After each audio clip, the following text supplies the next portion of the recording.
Today's guest is the phenomenal Roberta Piket, a native New York whose artistry bridges the worlds of jazz and classical music. The daughter of composer Frederick Piket and Great American Songbook singer Cynthia Piket, Roberta's unique musical voice blends swinging tradition with adventurous harmonic exploration.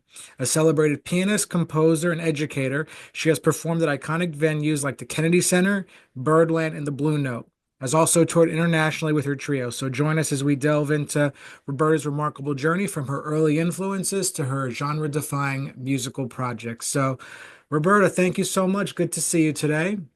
Be here. Thank you. So, you've definitely carved out a unique space in the jazz world, as a pianist, and you're based in New York City, the jazz capital of the world. So, let's talk a little bit about that. Has the New York scene influenced, where you've gone in over the years in your career? And can you talk about, how it's compared to when you first started? Yeah, absolutely. Well, when I first came to New York, there was a very thriving, vibrant, modern jazz scene. At the time, I started studying with Richie Byrack, who was at the forefront of that scene, extremely harmonically adventurous and unique pianist and composer. And I was really influenced by and sort of blown away by a lot of the young pianists. There was sort of a crop around that time of incredible young pianists that were, if not my age, not more than a few years older than me. People like Kevin Hayes and Dave Kukowski, what's his name, Danilo Perez, just like great. Danilo was in Boston, but I first met him in Boston, actually. So these guys, this is before they had big careers. They were just guys playing around town, but they were just already, amazing. So I came to New York and it was sort of like, wow, these guys are incredible. Rini Rosnes was on the scene. I was like very blown away by her. So there was this crop of just incredible young pianists that kind of blew me away. And I think the combination of that and studying with Byrack had a big influence on my direction. There was just it was a very fertile ground for a launching point for jazz that was still, it was, coming from the jazz tradition of swinging and the traditional form of head solos, but they were really, all these musicians were just playing incredibly creatively within that tradition. Obviously coming out of the tradition of the generation before with Chick and McCoy and Herbie, but really, bringing something new to that tradition and honoring it in an incredible way. So definitely those things influenced me back in the early 90s when I first moved back to New York. Sort of the like next wave of playing free over the form, that group of Yeah. pianists in a Yeah, sense. Just absolutely. mhm. Absolutely. That Byrack would call it the time no changes. And that thing. I once had fortunate enough to have a conversation with Herbie, and he made an allusion to, sometimes he'll play a note that doesn't really have anything to do with the chord, but I remember his exact words. He said, "I want that note," and that was really what it was about. It was just about a more compositional approach to jazz that was sort of evolving out of the bebop tradition, out of the great bebop tradition that we all studied and venerate. Yeah, I mean, what we're talking about is sort of, it's going outside the harmony, but also like sticking with the foundation in a way. Exactly. So it's like structure and freedom at the same time. Yes. So, when you're composing, y- what inspires you most in during the creative process? Is it, musicians like Herbie, that sort of thing, or do you take from life experiences? Like what's sort of inspiring you, present day? Uh, that's a great question. Sometimes I'll be inspired by having a deadline, like if I'm doing a recording and I want to do something. I honestly sometimes, people talk a lot about inspiration, but the first thing is to just like get yourself to sit down, with the pen, in your hand and the manuscript paper in front of you, or however you do it. Uh, Do you do it and with the manuscript paper, or are you on the no, finale I start Sibelius? by writing things down on paper, usually at the piano, and then I'll go and put it in finale later. It doesn't work for me to start with finale because my brain is in a different mode if I'm sitting at the computer. But I honestly, the last year, I was struggling to be, quote, inspired. I mean, I was inspired to play, I was inspired to practice, but I wasn't feeling very inspired to compose. And I felt like I'd sort of reached a wall with that. And so I set myself a task maybe 6 months ago or so, where I just said, all right, I'm going to write one tune a day for 10 days. And I don't care if it's good or not. I don't care what it is. I'm just going to sit down. I'm going to force myself to do it. And I did it. I wrote 10 tunes in 10 days. And they're all really different from each other, and they're all I think they're all pretty good actually. And I'm sure I some of was them came to pleasantly you like within a couple of minutes, and some of them like hours, probably, right? well, because I was doing it every day, and so I didn't put pressure on myself like this has to be really good, this has to be perfect. I just wrote, and then over the last few months I've been going back and reviewing them and fleshing them out more in some cases, or maybe, like I'll change the blowing changes, or just making little edits, or deciding like what might want the instrumentation, because now this has inspired me to want to do a recording. So now I'm thinking about what I might want the instrumentation to be, and the orchestration. So sometimes it's not about inspiration to get you started. I mean, once you get started, the creativity, of course, has to be there, but sometimes it's just about the discipline of like setting yourself up with some rules to get something done, and I think sometimes, if maybe young musicians have this idea like, oh, I'm going to be so inspired and everything I do, I have to just wait for the inspiration. And it's not really like that. It's hard work, and it's hard work. And you gotta, but in the end, I feel very rewarded because I wrote 10 new tunes, which is probably more than I've written in the last 5 years, That's fantastic. And I almost, it's funny you mentioned Herbie Hancock, like because I even, I feel like, you know, back in the day, some of these records were made so quickly, and you know what I mean? Like they had like the day they have to do it, and I feel like some stuff was just almost composed in the recording studio, and it's just there's so many different approaches to take when it comes to this you know, rec composing and recording. You've collaborated with so many people over the years. Um, in most recent years, has there been someone who's, really shaped the direction you're going with, or you feel allows you to, go to a new level artistically? Well, I guess I would say, well, for one thing, I would say my husband is a drummer, Billy Mintz, Hmm. and play together a lot. And I would say more than, I mean, I'm a pianist, so I know more about harmony than he does, to be honest. But but I would say in terms of his approach to music, which is a very, I don't want to say serious because we're all very serious, obviously, but he's very intentional and very focused. Like you could like walk into the room like, banging pots and pans, and he would still be sitting there. Like he is when he's playing, that's all that exists, and that's what makes him such a great musician. And so I would say I have grown a lot by getting to play with him. We play in the house. He plays in my trio. I play in his bands. And we help each other. If I'm writing something, I'll help. He'll. We'll go over the drum parts together. If he's writing something, I'll help him sometimes with the chords. with the harmony, things like that. So we help each other out, and so that's been a great working relationship. There are some other musicians that I play with that I feel like I've just from playing with them for many years, it's helped me develop my own identity. It's forced me. I play with a great drummer named Victor Jones, and he always hires the best bass players.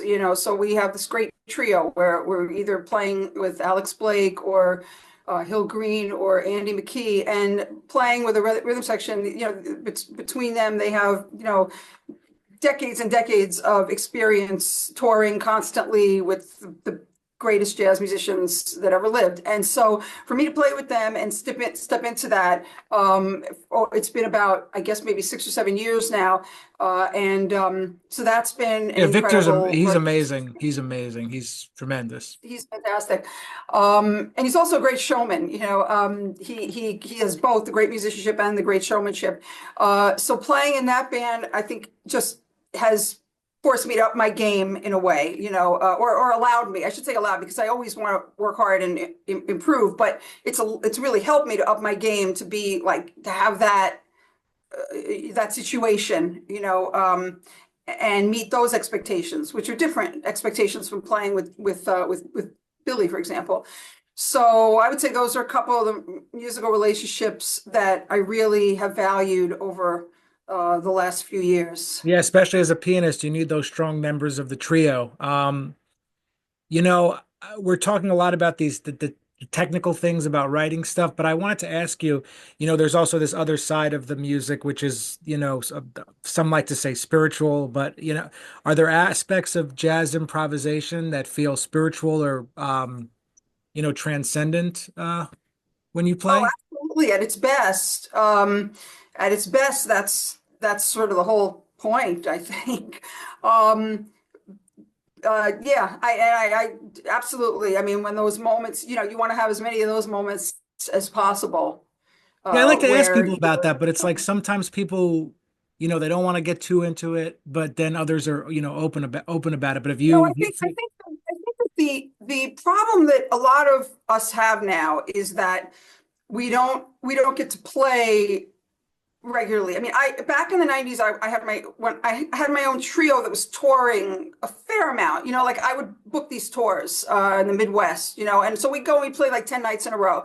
And that there's no substitute for that. And that's when you really start to transcend the mechanics of it all, where the band just becomes like a unit, and everything just falls away. All the technical considerations fall away, and it's just another level, I was just talking to Putter Smith, the bassist, and we Oh, were talking about when he would go on tour with Monk for 2 weeks, and then another 2 weeks after that. I'm like, this stuff does just not exist anymore. yeah, Putter has some great stories. Did he tell you the story about when he met Duke Ellington? No, we That, didn't get into that. We talked about some interesting stuff though. He was really fun to talk to. But yeah. you're talking about in the 90s, to get these things together. It's like first he was talking about Monk, and then you're talking about in the 90s. It's almost like, you know what I mean? The frequency can't be as much. And then now it's just like, Absolutely. It's gotten lower and lower. I mean, people who were around like in the 70s would say, in the 90s, they'd say, oh, it's not like it was in the 70s. And people who were around in the 70s would say, oh, it's not like it was in the 50s and 60s, and it's true. And I really, in a way, sometimes I feel bad for musicians who are even younger than me, that there are even fewer opportunities now.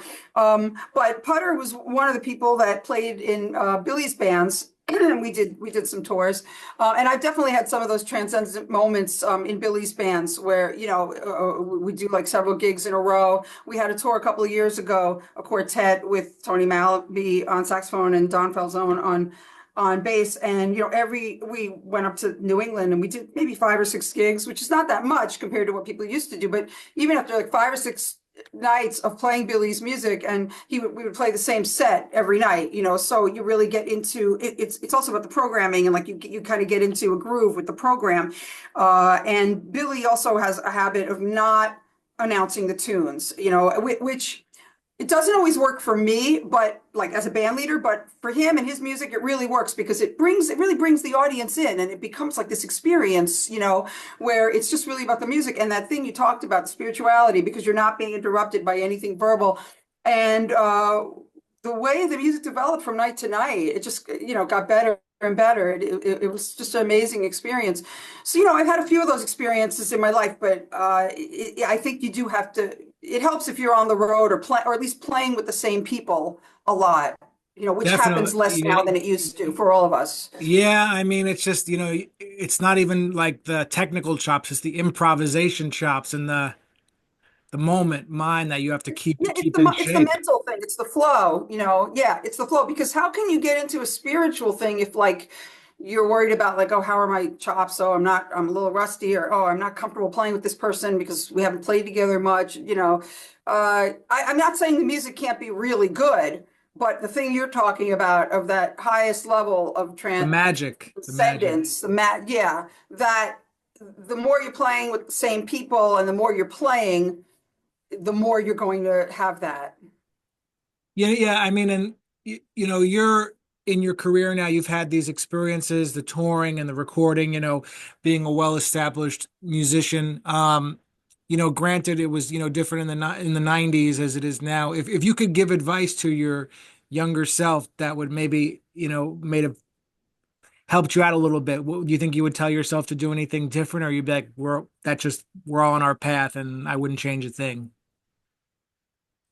That's a challenging question because there are some things I may not want to talk about. They're a little personal, but Well, I would I have my mind thing if someone said give advice to younger, I'd be like, I would don't make your record so young. You're not ready yet. You know what I mean? Like that sort of yeah, thing. I mean, I didn't really make my first record till I was 31, so I don't know if I would say that, but I think I would say like maybe just focus on developing relationships with people, with musicians, that you really want to play with. I mean, it's really hard to say because it was such a different time then, and it was very hard, especially for women musicians. It was very hard back then. So I guess I would just say to like be more fearless about reaching out to people and developing relationships.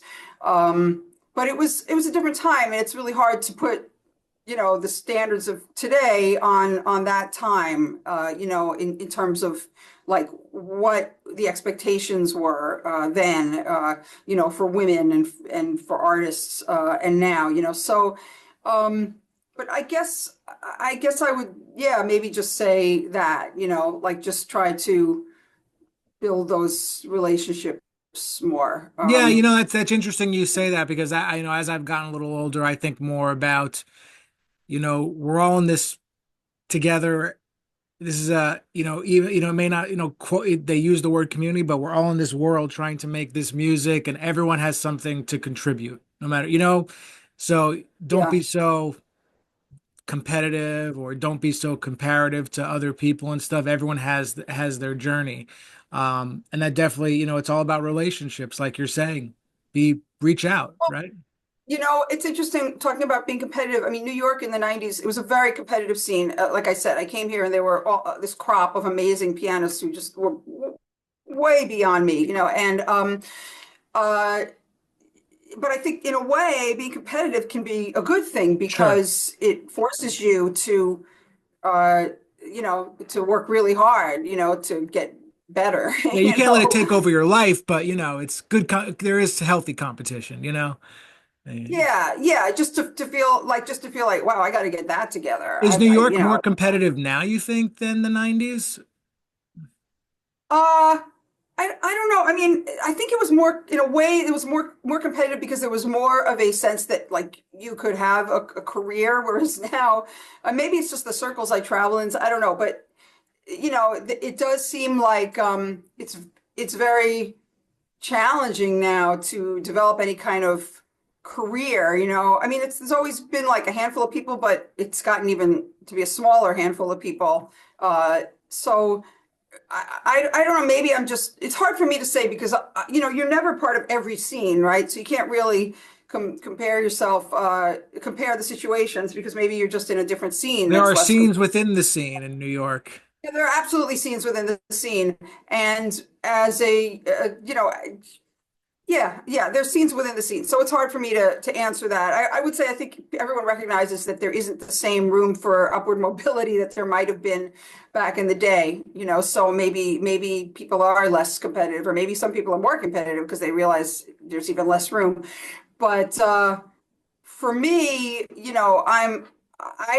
I feel like I'm not really competitive. Like if I hear someone could do something I can't do, or I don't want to say can't do, but someone who plays differently from me. I used to feel like, oh wow, that person's better than me, but like I know when I hear someone, I just respect what they do and enjoy what they do. And I know there are things they can do that I don't do, and there are things that I do that they don't do. And it's not so much about like, oh, I got to get that together. I got to be like, I mean, it's good when you're young to think about all the gaps you have and try to fill those gaps, like, oh wow, that person's amazing at playing fast tempos. I really got to work on that. Or that person's got some incredible voice leading, and their harmony, and I should really work on that. But and I mean, it's good.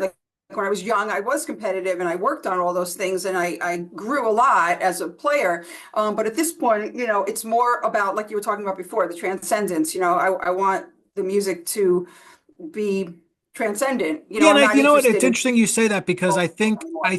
I to get to that place like of the transcendence, you can't like you have to focus on the way you play and not what you're, Yeah, like I'm more interested now in what I want to play. Like maybe when I was younger, and I think this is something we're all guilty of. I was more conscious of like what other people were thinking of my playing while I was playing, or something I had to prove.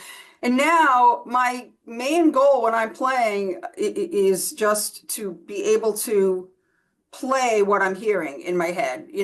That's my goal. Like I'm sitting down at the piano, I'm taking a solo.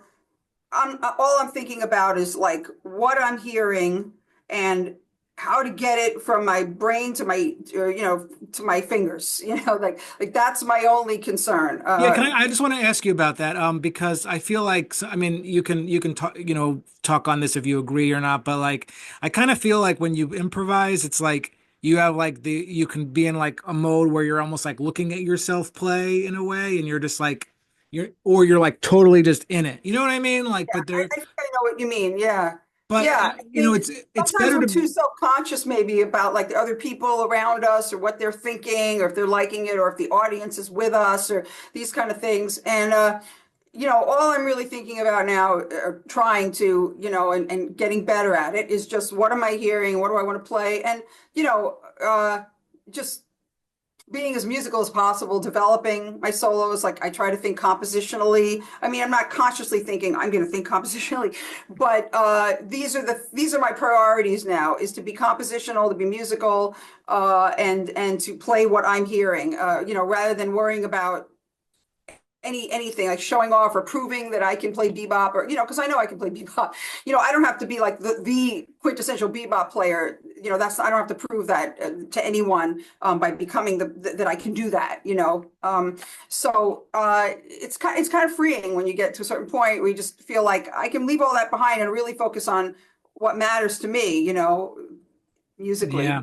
Yeah, I mean it's what you're talking about is something that so many musicians, struggle with and that We all inner struggle with it, but the only way to get past it is to struggle with it. I mean, it's we all have to, yeah, it's okay to struggle with it, because that's the only way to get beyond it. Like if you just don't deal with it at all, then you never get beyond a certain point as a player. You're just going to be like kind of a clone, or so it's okay to struggle with it. and it could take, 5 years, 15, 20, to like really like move It could take a past that. lifetime. It's Yeah, kind of that's a true too. lifetime. A lifetime, right? Yeah. I I I love everything you're saying about, you're really just trying to think compositionally when you play your solos now, but not consciously thinking about that. When before you go to a gig and you're playing trio, um do you have like a mantra or anything you tell yourself before you go play, or do you try to like take a couple deep breaths, or do you like to look at the audience? Any like pre-performance stuff you could share? Or, Um, there have been times when I actually, like, I'll write down on the folder or on one of the piece of paper, like something like a reminder, like play what you hear, like just something as simple as that. That's great. Or just just like you said, just taking a breath, you sit down at the piano bench and don't feel like, oh God, I got to play right now. Like I can take a second, I can take 10 seconds. And when you're playing, when you're not playing, like 10 seconds feels like an eternity, but it's really nothing. Yeah, yeah. I like before Like, I solo now, like I tell myself like I'm like chill, you know. yeah, that's Like great. I'm like Exactly. relax. Exactly. It's Just okay. You chill. don't have to play Yeah. right this second, you Yeah, know. Byrak used to say, when I was very young, and I was studying with him, he used to say, you got to get control of your nervous system, and it's true. It's like He's totally right. you yeah, it's really, it's just got to be like a Zen thing. Yeah, there are those two sides, but like as I mentioned, some musicians are open about it and some just don't want to talk about it. And it's like, no, when I just play, I play. And I think honesty would serve the music and the musicians better, especially those who, are on the journey and really in it for the long haul. Um, Maybe they're being honest. Maybe it's just never occurred to them to think about it from that perspective, or they don't have those issues or something. yeah, I that can might be only, true. Yeah, that's I can true. only That might talk be to true. myself. Yeah. But before we wrap up, I wanted to, I like to sometimes end the interview with a fun question. If the piano could talk to you, about your relationship with it, how would the piano describe your relationship with it at this point?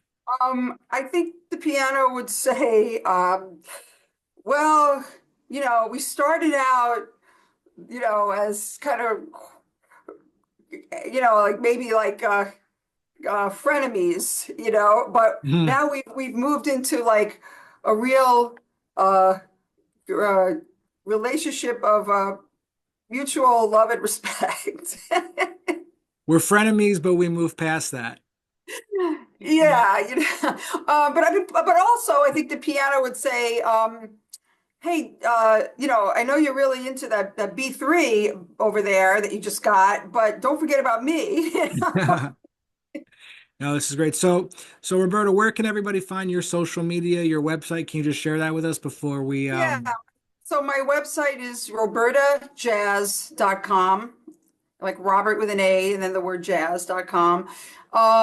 And I think all my social media is connected to that. I'm on Facebook and LinkedIn, and been trying to get away from X, or Twitter, for some political reasons. I don't really feel comfortable being on that platform anymore.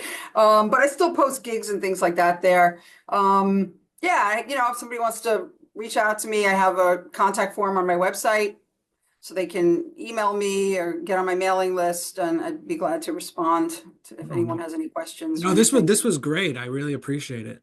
Thanks a lot for having me. You asked great questions. I really Oh, enjoyed thank it. you.